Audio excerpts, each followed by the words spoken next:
राजा कृष्णदेव राय और तेनालीराम के बीच किसी बात पर विवाद हो गया। तेनालीराम नाराज होकर महल छोड़कर चले गए। 8-10 दिन बीतने के बाद राजा उदास हो गए और उन्होंने सेवकों को तेनालीराम को ढूंढने भेजा। आसपास के पूरे क्षेत्र में खोज की गई, लेकिन तेनालीराम का कोई पता नहीं चला। तब राजा ने एक योजना बनाई। उन्होंने सभी गांवों में घोषणा करवाई कि राज्य के सारे कुएं राजमहल में लाए जाएंगे और जो कोई इस आदेश का पालन नहीं करेगा उसे 1000 स्वर्ण मुद्राओं का जुर्माना देना होगा। यह सुनकर सभी गांव वाले परेशान हो गए, कुएं कैसे ले जाएं?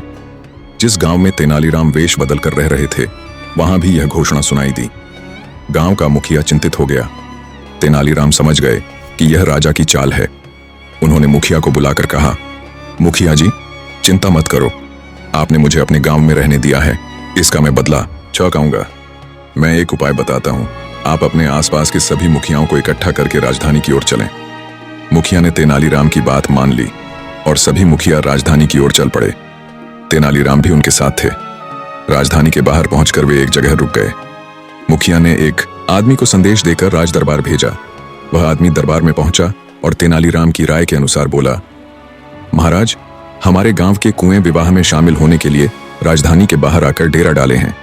आप कृपया उनके लिए राजकीय कुएं को बुलाने का आदेश दें ताकि हमारे गांव के कुएं सम्मान के साथ दरबार में आ सकें।